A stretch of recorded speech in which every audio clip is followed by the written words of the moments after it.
The ticket was taped to the windshield at 2:47 p.m. $150. Expired meter. 4 hours in a 2-hour zone outside the Rhode Island Hospital Cancer Center. Jessica Rivera, 14, sat at the defendant's table clutching the citation, her mother's car, her mother's ticket. But her mother wasn't there to fight it. She couldn't be. Maria Rivera was 3 floors up, still in recovery from an 8-hour cancer surgery that was supposed to take 2. Stage 3. Emergency complications. Jessica had waited in the car because the surgical ward was full, and minors weren't allowed to sit unaccompanied in the recovery area. She was too afraid to leave, afraid her mother would wake up asking for her, and she wouldn't be there. Parking officer Todd Marshall, 38, sat in the gallery, checking his watch. Simple violation. He thought, 4 hours is 4 hours. Rules are rules. Behind Jessica, her aunt Carmen Rivera, 41, held a folder of hospital documents and a crushed tissue. Her hand rested on her niece's shoulder. Judge Frank Caprio was about to discover that Officer Marshall had issued 47 tickets outside this cancer center in 6 months, targeting families during medical crisis, and that Jessica's $150 citation would expose a performance metric system turning human suffering into municipal revenue. But first, he needed to understand why a 14-year-old girl was standing alone in court defending her mother's ticket. Would the rules crush compassion today? Is this really just 4 hours means 4 hours? Or will something bigger erupt when a child stands in court while her mother fights for her life 3 floors above? If you're watching from Providence, from a hospital waiting room, or from anywhere someone you love has battled for their life, comment below and let us know. Subscribe to Order in the Court so you don't miss stories like this. We share these cases every day because sometimes justice isn't found in the paperwork. It's found in the people standing behind it. Wednesday, 10:45 a.m. Providence Municipal Court. The morning docket was ordinary. Routine fines, routine faces, until the clerk called the case that would change hospital zone parking across Rhode Island. Rivera, Maria. Citation 4782B. Expired meter. Hospital zone. Jessica Rivera rose slowly. 14 years old, jeans and a hoodie that looked like they doubled as pajamas for days, dark circles under her eyes, hands shaking around the yellow citation, the kind of exhaustion only families living in hospital corridors truly understand. Her aunt, Carmen, stood behind her, one hand gripping a folder stuffed with documents, the other steadying Jessica's shoulder. Officer Todd Marshall didn't bother standing. Arms crossed, expression flat. He'd written hundreds of these tickets, and this, to him, was just another one. Judge Frank Caprio glanced at the citation. Then his entire expression softened. He saw the defendant's age before he even processed the name. "Good morning," he said gently. "Please, have a seat." Jessica Saturday. Carmen stayed standing protectively behind her. Frank read the citation slowly, deliberately. Vehicle registered to Maria Rivera. 2011 Toyota Camry. Location: Hospital Street. The metered zone outside the Rhode Island Hospital Cancer Center. Date: October 14. Time issued: 2:47 p.m. Duration: 4 hours, 12 minutes. Fine: $150. He looked up at Jessica. "This ticket is in your mother's name. The car is registered to Maria Rivera. Why are you here instead of your mother?" Jessica's voice was quiet, but it didn't waver. "My mom can't come, Your Honor. She's in the hospital. She had surgery. She's still there." Frank's tone softened even further. "I'm very sorry to hear that. What kind of surgery?" "Cancer surgery," Jessica said. "It was supposed to be 2 hours, but there were complications. It took 8. I waited in the car because they said I couldn't be in the surgical area alone, and the waiting room was full." She swallowed. She'd been too afraid to leave, too afraid her mother would wake up looking for her and she wouldn't be there. Frank looked at the ticket again, but now he was seeing something entirely different. Frank's eyes moved down the citation one more time. Vehicle parked 4 hours, 12 minutes. Meter limit: 2 hours outside the cancer center. Then his gaze shifted to the man in the gallery. "Officer Marshall," he said, "you issued this citation." Todd rose stiffly. "Yes, Your Honor. 4 hours in a 2-hour zone. That's a violation regardless of circumstances." Frank leaned forward. "Did you see anyone in the vehicle when you issued the ticket?" "I saw a kid in the back seat," Todd answered. "Looked like she was on her phone. Doesn't change the violation." Frank's eyebrows lifted. Just barely. You saw a child, alone, in a car for 4 hours outside a hospital, and your response was to write a ticket. Todd's tone sharpened. My job is to enforce regulations, not investigate excuses. If everyone had a story, nothing would get enforced. Frank set the citation down deliberately. The kind of deliberate that made the entire room hold its breath. Officer Marshall, he said, how many parking tickets have you written in the hospital zone in the last 6 months? I don't keep count, Todd said. I work my assigned zones. Bailiff Rodriguez, Frank said, without looking away from Marshall, pull Officer Marshall's citation history for the past 6 months. I want every ticket issued within 2 blocks of Rhode Island Hospital. A ripple of whispers moved through the gallery. Someone murmured, here it comes. Another whispered, he's got quotas. Marshall's jaw locked. 20 minutes passed. Jessica sat silently, small hands folded around the ticket. Carmen kept her hand on her niece's shoulder. Todd checked his phone twice. Frank cleared other cases, but his eyes kept drifting back to the yellow slip on his bench. The one that started this. Finally, Bailiff Rodriguez returned with a thick printout. He handed it to Frank. Frank Reed turned a page. Reed turned another. His expression hardened.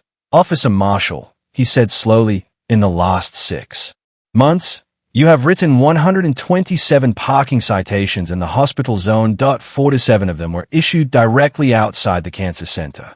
The gallery inhaled collectively. Most, Frank continued, were for vehicles parked 3 to 5 hours beyond the meter limit. He looked up. That's an average of 8 tickets per month at one cancer treatment facility. Todd shifted. That zone has high turnover and frequent violations. It has, Frank said, families dealing with life-changing medical emergencies. He reached for his phone.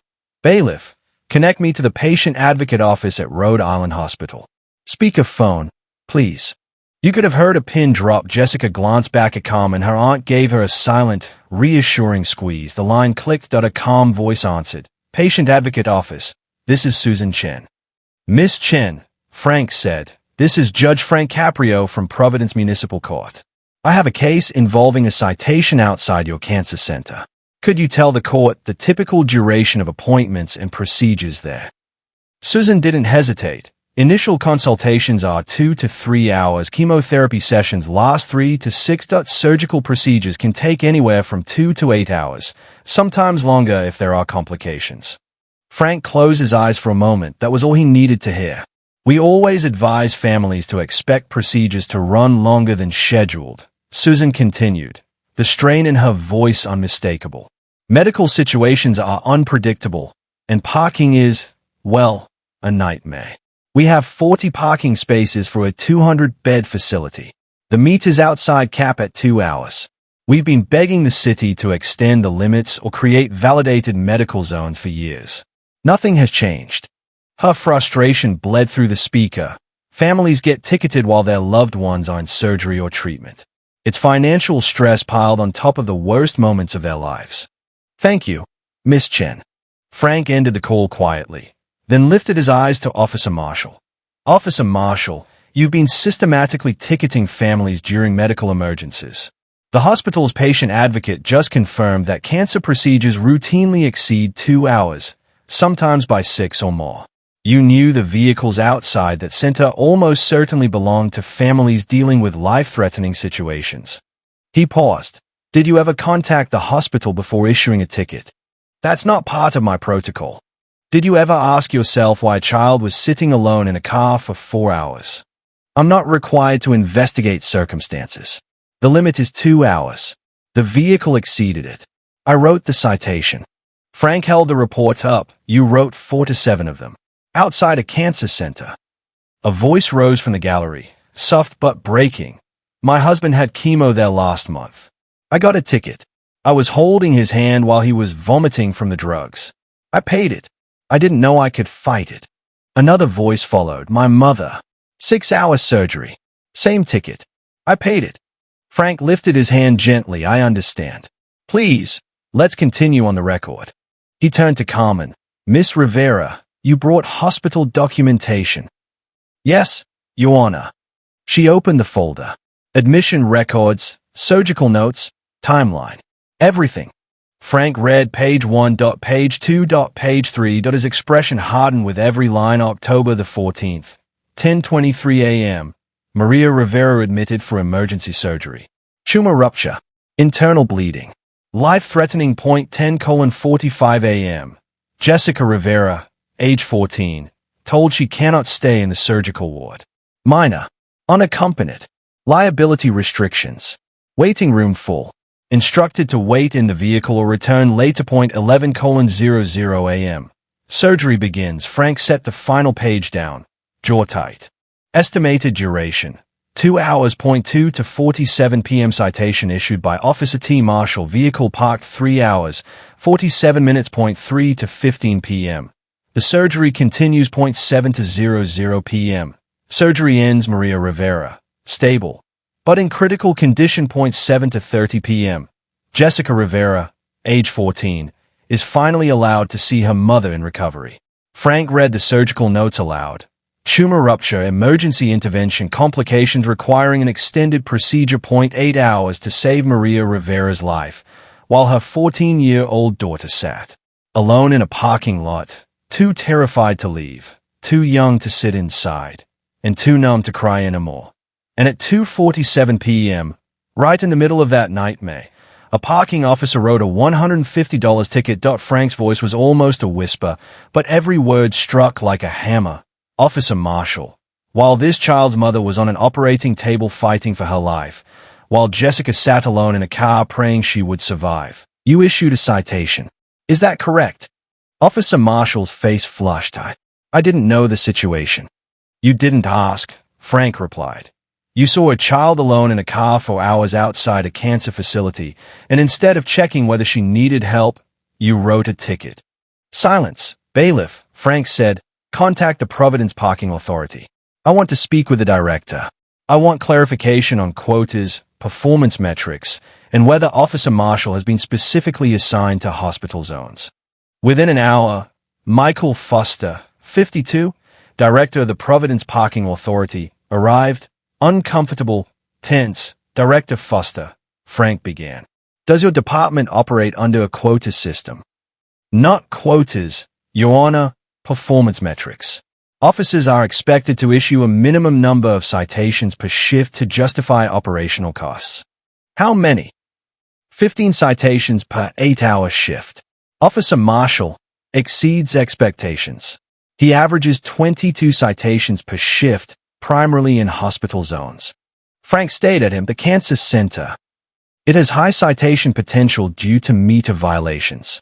High citation potential, Frank repeated quietly. Or desperate families who can't leave their vehicles because their loved ones are in surgery. He pulled up the data. 47 tickets issued outside the cancer center by Officer Marshall. Average fine, $150. Total revenue, $7,050, taken from families dealing with cancer. Frank's tone sharpened.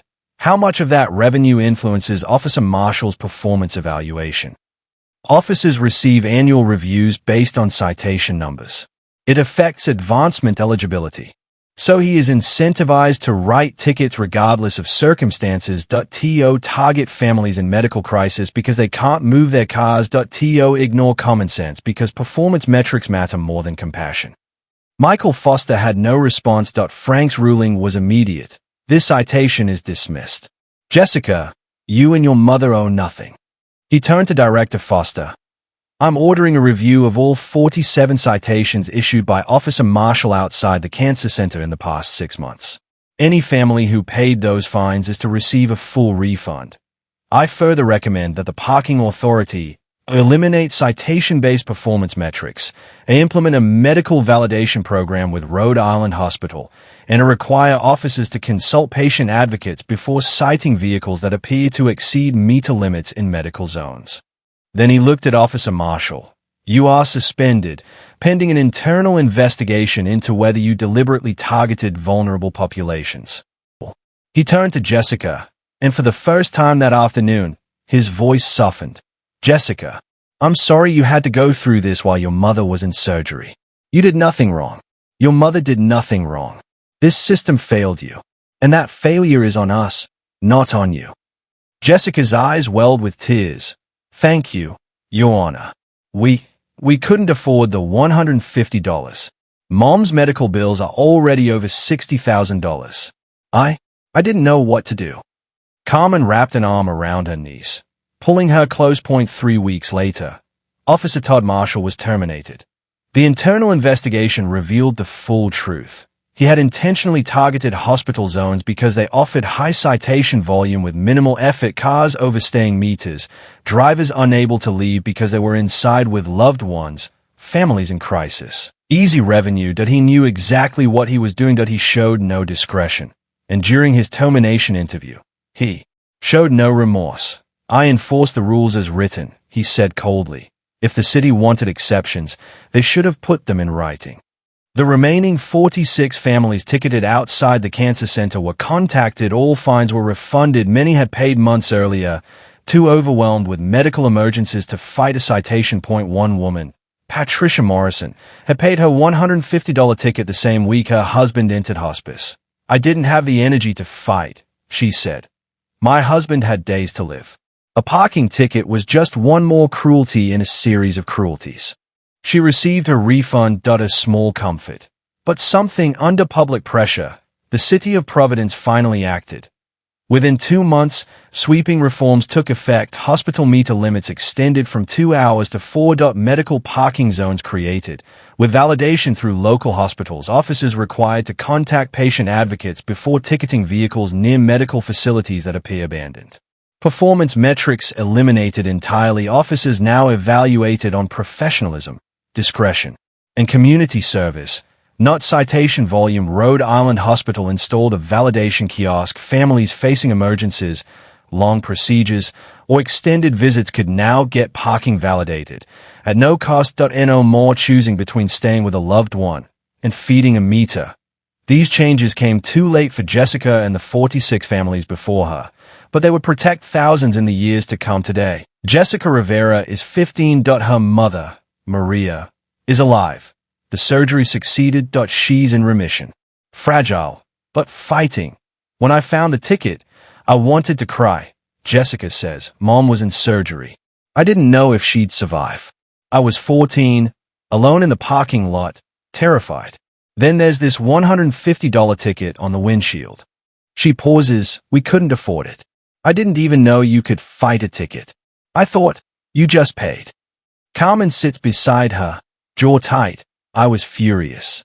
My sister was fighting for her life, and they ticketed her car, with her daughter inside. It was cruel. So I gathered the hospital records, and we went to court. Maria Rivera, now 43, keeps the dismissed citation in a folder alongside her discharge papers. These represent the same day, she says, the day I almost died. The day Jessica waited alone. The day someone saw our crisis and wrote a ticket, and the day, months later, when Judge Caprio said, no, that's wrong, and made it right. Frank Caprio keeps a copy of Jessica's citation in his chambers, the same yellow slip that started everything. $150.4 hours, Cancer Center. A reminder of the day a ticket became a turning point. Todd Marshall looked at that car and saw a violation. Frank tells visitors, I looked at the same citation and saw a 14-year-old girl waiting to find out if her mother would live. He pauses. Those are two very different things. He holds up the yellow ticket between his fingers. This represents everything wrong with turning human suffering into revenue. Jessica's mother was in surgery. Jessica was alone and terrified. The city's response was a $150 fine. He shakes his head. That's not law enforcement. That's a failure of compassion. In the months that followed, Frank was recognized by patient advocacy groups for exposing the hospital zone ticketing scheme. And in every interview, he was direct. Parking rules exist to manage limited space fairly, he said. But when someone's mother is in cancer surgery, fairness means understanding that feeding a meter is impossible. He leaned forward during one panel discussion. Jessica couldn't leave that car. What if her mother had died while she was at the meter? What if the hospital called and she wasn't there?